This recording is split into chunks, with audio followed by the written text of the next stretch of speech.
Épisode de WoW se déroulant à Jacksonville en Floride, il y a l'épisode de WoW qui va lancer le tournoi pour couronner le tout premier champion du monde poids lourd. What's up les catch addicts, c'est Jimbo, et aujourd'hui on se retrouve pour les résultats du WoW du 8 mai 2023, le WoW post-backlash.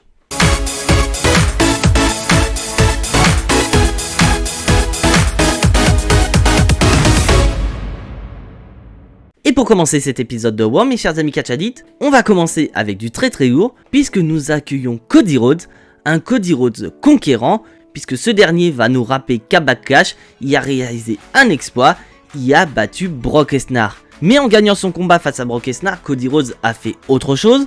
Ce dernier nous a montré de quoi était fait Brock Lesnar, mais surtout, il nous a montré qu'il est possible de battre Brock Lesnar. Et Cody Rhodes va continuer sur sa lancée en annonçant son prochain objectif. Parce que oui, Cody Rhodes fait partie de ce fameux tournoi pour couronner le tout premier champion du monde poids lourd. Et donc Cody Rhodes annonce sa couleur, il veut devenir le premier champion du monde poids lourd. Et c'est donc officiel, le tournoi va démarrer très fort, puisqu'on va démarrer cet épisode de WoW avec le premier des deux matchs triple menace de ce tournoi. Et pour ce match triple menace, on va accueillir Seth Rollins, un Seth Rollins qui va confronter Cody Rhodes. Et on voit très clairement que Cody Rhodes et Seth Rollins sont les grands favoris du côté de WoW. Mais pour que ces deux-là puissent s'affronter dans le main event de WoW, il n'y a pas 36 solutions, il faut gagner son match triple menace. Et donc Seth Rollins va affronter dans ce premier tour Damian Priest et Shinsuke Nakamura. Et nous avons droit à un excellent match triple menace pour démarrer cet épisode de WoW. Mais malheureusement, on a un Damian Priest qui n'est pas remis de ce qui s'est passé lors de Backlash. Parce que oui, pour rappel, Damian Priest a perdu son match face à Bad Bunny, mais surtout qu'il s'est blessé au niveau de sa jambe droite. Et Shinsuke Nakamura ne va pas hésiter une seule seconde à utiliser ce point faible de Damian Priest dans le but de remporter le combat. Et d'un côté, je suis entièrement d'accord avec Shinsuke Nakamura. C'est quand tu te dis que tu as le titre de champion du monde poids lourd en jeu et que tu as un adversaire qui présente une faiblesse, bah tu ne vas pas hésiter à l'utiliser contre lui. Mais malheureusement pour Shinsuke Nakamura, Seth Rollins va être beaucoup plus opportuniste que lui, puisque ce dernier ne va pas lui porter un stomp, non, il va lui porter un pedigree pour le compte de 3. Donc Seth Rollins remporte le combat et se dirige vers la demi-finale qui se déroulera dans le main event de cet épisode de WoW. Je me demande ce sera qui. Est-ce qu'il va affronter Cody Rhodes? On verra ça un peu plus tard. Après ce premier match triple menace qui a clairement fait monter la température du côté de Jacksonville, bah WWE va nous proposer un match dans le but de diminuer un petit peu la température, un match qui va opposer Otis à Mustafa Ali. Bon, j'ai pas grand chose à dire sur le combat, bon, mis à part une dispute de couple qui va opposer Chad Gable à Maxime Dupuis, dispute qui va malheureusement distraire Otis et donner la victoire à Mustafa Ali. Et bah Mustafa Ali qui continue sa série de victoires, et malheureusement du côté d'Otis, bah il enchaîne une nouvelle défaite à cause de Chad Gable et de Maxime Dupuis. Est-ce qu'à force d'enchaîner les défaites, Otis ne va pas littéralement se séparer de Chad Gable et de Maxime Dupuis? C'est fort possible. Bon, après ce match qui a détendu un peu le public de Jacksonville, on va enchaîner avec l'un des matchs qu'on attendait, le deuxième match triple menace. Et ce match triple menace va opposer Cody Rhodes face à Finn Balor, face à The Miz. Et très clairement mes chers amis catch addicts, comme je l'ai dit précédemment dans la vidéo, en plus de Seth Rollins, Cody Rhodes est vraiment présenté comme le favori, puisque c'est lui qui va dominer une bonne partie du combat. Et après plusieurs crossroads portés sur Finn Balor, donc on se dit ça y est, Cody Rhodes va remporter le combat, et ainsi se diriger vers la demi-finale et affronter Seth Rollins pour avoir cette opportunité à Night of Champions de devenir champion du monde poids lourd. Mais malheureusement pour Cody Rhodes, le rêve va se transformer en cauchemar, puisqu'on va avoir Brock Lesnar qui va le pousser vers l'extérieur, lui porter un F5, et ainsi briser les rêves de Cody Rhodes de devenir champion du monde poids lourd. Bon, personnellement, je dirais que Brock Lesnar nous a rendu un grand service. Mais cette intervention de Brock Lesnar va profiter à Finn Balor, puisque ce dernier va porter le coup de grâce sur The Miz pour le compte de 3. Et donc grâce à cette victoire, Finn Balor avance vers la demi-finale et affrontera Seth Rollins dans le main event pour se qualifier du côté de Night of Champions. Et malheureusement pour Cody Rhodes, le cauchemar continue, puisque Brock Lesnar va prendre le micro et Brock Lesnar va rentrer directement dans le vif du sujet. Il n'est pas là pour un match, il est là pour un combat, et décide donc de challenger Cody Rhodes pour un match 1 contre 1 lors de Night of Champions. Et un peu plus tard durant cet épisode de War, on va avoir Katy Kay qui va interviewer Cody Rhodes par rapport à ce qui s'est passé lors de ce combat. Et donc Cody Rhodes bien sûr est ultra vénère parce qu'à cause de Brock Lesnar, et bah son opportunité de devenir champion du monde poids lourd, bah est foutu. Mais Cody Rhodes va répondre au défi de Brock Lesnar. Et c'est sans aucune surprise que Cody Rhodes va accepter le défi de Brock Lesnar. Et c'est donc officiel mes chers amis catch addicts, lors de Night of Champions, Brock Lesnar fera à nouveau face à Cody Rhodes. Et je trouve que d'un côté, c'est une façon très intelligente de la WWE d'éloigner Cody Rhodes du titre de champion du monde poids lourd. Parce que très clairement, je pense qu'on est d'accord, Cody Rhodes doit devenir champion du monde, mais pas champion du monde poids lourd. Il est celui qui doit battre Roman Reigns. Parce qu'on est tous d'accord, donner le titre de champion du monde poids lourd à Cody Rhodes, bah c'est comme lui donner un duo de consolation. Donc là, moyen très intelligent, tu fais venir Brock Lesnar qui de base a une rivalité face à Cody Rhodes, et ainsi faire en sorte que la rivalité continue entre les deux, ce qui permet à Cody Rhodes de ne pas être concerné pour le titre de champion du monde poids lourd. C'est simple mais efficace. Et après ce match triple menace, mes chers amis catch addicts, on va se diriger vers la division féminine, où nous avons la championne de SmackDown, Rhea Ripley. Oui, toujours la championne de SmackDown. On se demande comment la WWE va faire en sorte que Rhea Ripley soit la championne de Raw. Peut-être un échange avec Bianca Belair lors du prochain épisode de SmackDown, pourquoi pas. Une Rhea Ripley qui va affronter Dana Brooke. Et franchement mes chers amis catch addicts, j'avais oublié que Dana Brooke était draftée du côté de Raw. Bon après niveau du combat, on va aller vite dans le vif du sujet. Sans aucune surprise, Rhea Ripley va remporter le combat. Et vous allez voir que l'après-match est encore moins intéressant que le combat, puisque Rhea Ripley va continuer à massacrer Dana Brooke jusqu'à ce que la musique de Natalya retentisse. Une Natalya qui est là dans un premier temps pour sauver Dana Brooke, mais également confronter la championne et potentiellement se positionner en tant que prochaine challengeuse au titre de Rhea Ripley. Et franchement mes chers amis catch addicts, j'ai bien peur qu'on se dirige vers une confrontation entre Rhea Ripley et Natalya du côté de Night of Champions. Et franchement mes chers amis catch addicts, je n'ai pas du tout envie de voir ce combat. Bien que voilà, Natalya a quand même un beau palmarès, c'est une future Hall of Fameuse, ça je ne cache pas. Mais est-ce que c'était vraiment nécessaire de faire venir Natalya pour qu'elle aille affronter Rhea Ripley dans le futur pour un match de championnat? Alors que du côté de Raw, il y a quand même des noms plus intéressants que Natalya. Bon après cette petite escapade du côté du roster féminin, on va se diriger vers la division Tag Team, où nous avons un match inédit qui va opposer Sami Zayn et Kevin Owens, nos champions Tag Team, face à Imperium, Ludwig Kaiser et Giovanni Vinci. Mais avant d'attaquer les résultats de ce combat, on va quand même faire une petite piqûre de rappel. Pourquoi nous avons cette confrontation entre ces deux équipes? C'est parce que tout simplement, dans les coulisses, Ludwig Kaiser et Giovanni Vinci ont annoncé que Gunther sera présent la semaine prochaine du côté de Raw. Et leur chemin va croiser celle des champions tag team incontestés. Et Imperium vont demander une minute de silence par rapport à l'annonce de Gunther. Mais que suite à un manque de respect des champions incontestés, Ludwig Kaiser et Giovanni Vinci ont défié les champions. Et donc c'est parti mes chers amis catch addicts, nous avons ce combat opposant les champions tag team à Imperium. Et franchement mes chers amis catch addicts, j'ai trouvé ce match excellent. Donc déjà on a une affiche inédite opposant Kevin Owens, Sami Zayn à Imperium. Bon, ce qui fait déjà c'est qu'on est beaucoup plus investi dans ce combat. Et puis surtout qu'on a un meilleur traitement du côté d'Imperium. Car rappelez-vous, la semaine dernière, Giovanni Vinci et Ludwig Kaiser ont perdu en quelques minutes face aux Street Profits. Alors que là, on a quand même un match qui dure beaucoup plus longtemps. Et on sent que Giovanni Vinci et Ludwig Kaiser mettent des bâtons dans les roues aux champions. Mais malheureusement pour Imperium, l'équipe qui se trouve en face, c'est ni plus ni moins que les champions tag team qui ont réussi à venir à bout des Usos. Et ces derniers vont réussir à gérer Imperium avec un Alaba Kick de Sami Zayn sur Giovanni Vinci pour le compte de 3. Donc une victoire des champions tag team Sami Zayn et Kevin Owens. Et que suite à ce combat face à Imperium, on pourrait avoir d'autres affiches inédites concernant nos champions tag team incontestés.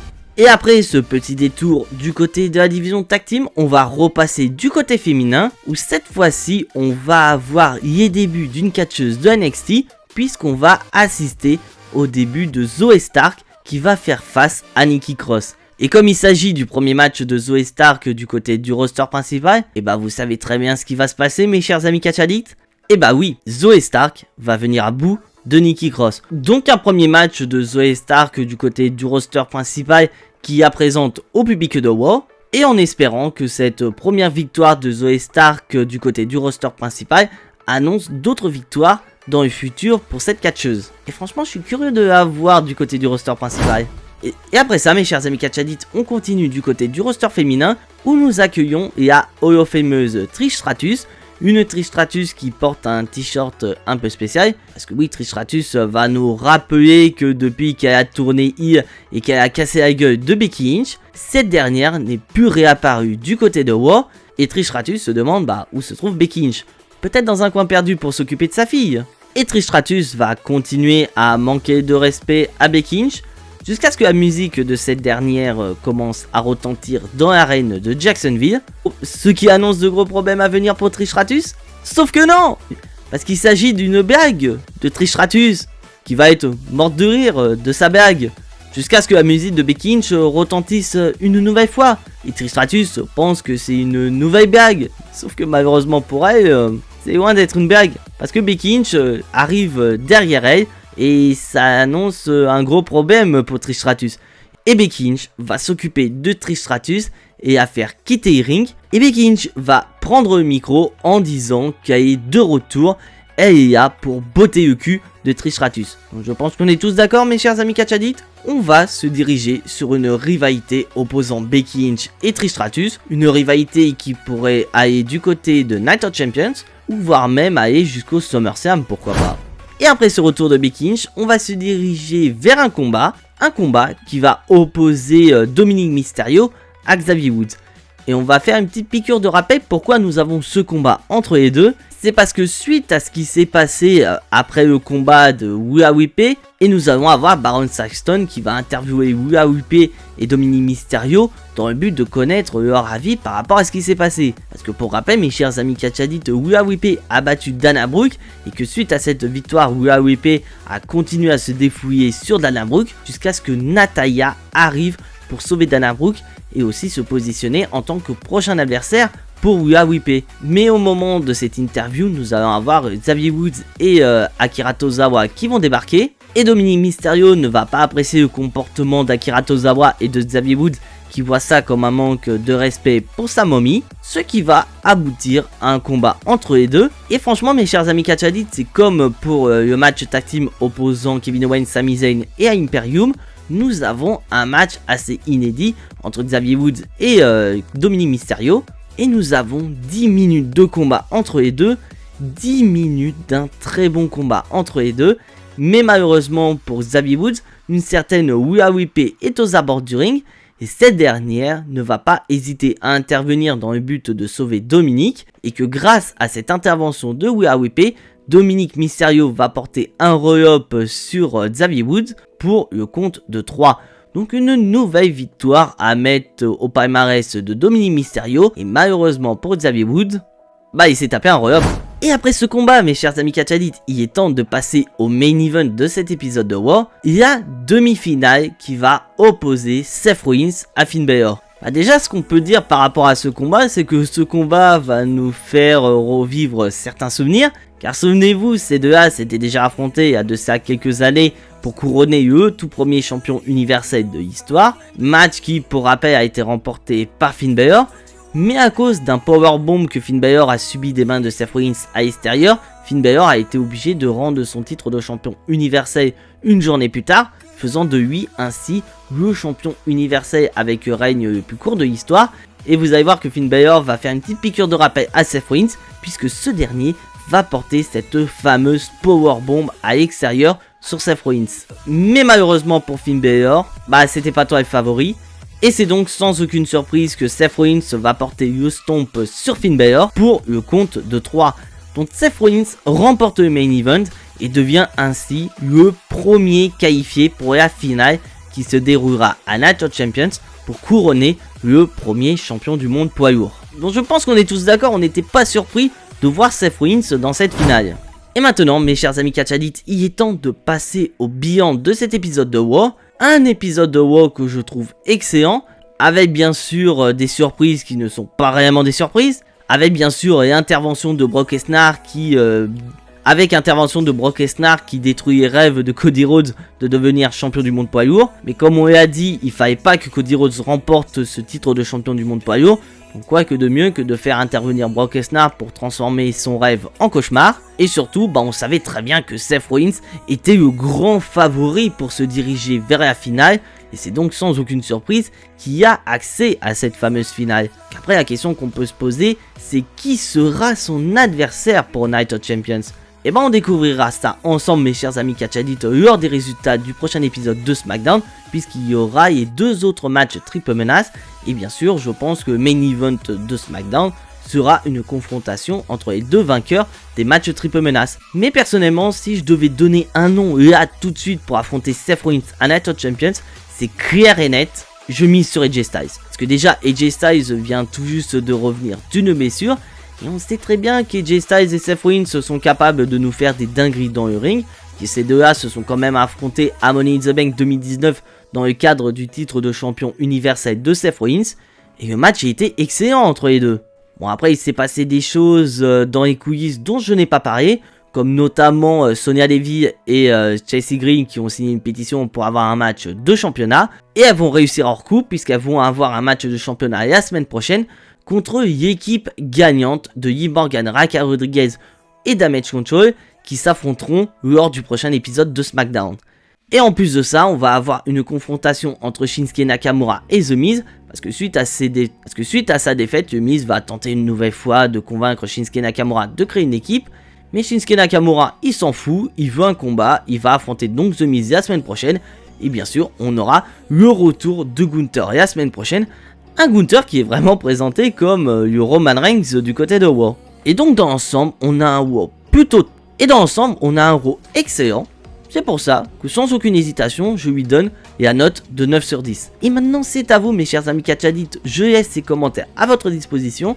N'hésitez absolument pas à me donner vos avis par rapport à cet épisode de Raw. Et n'hésitez pas bien sûr à donner la note de cet épisode. Et donc voilà mes chers amis catchadites, c'est tout pour les résultats de Raw. Et je m'adresse à ce cher ami catchaddict qui n'est toujours pas abonné à cette chaîne YouTube. Je te laisse cliquer sur le bouton abonner, c'est entièrement gratuit et ça soutiendra la chaîne. Vous êtes de plus en plus nombreux à vous abonner à ma chaîne et franchement je vous remercie. Et je vous invite également à cliquer sur la petite cloche pour être notifié des prochaines vidéos. Parce que oui, il va y avoir beaucoup de vidéos qui vont arriver prochainement sur la chaîne. Donc le fait de cliquer sur la petite cloche vous permettra d'être notifié de la sortie de ces vidéos sur la chaîne. Et bien sûr, si vous appréciez ce que je fais, n'hésitez absolument pas à lâcher votre plus gros pouce bleu qui fait également plaisir à la chaîne. Et en parlant de vidéos, mes chers amis catchadites, on se retrouve jeudi. Je n'en dis pas plus, c'est une surprise. Mais en attendant, soyez tous très fiers d'être des catchadites. C'était Jimbo et à la prochaine.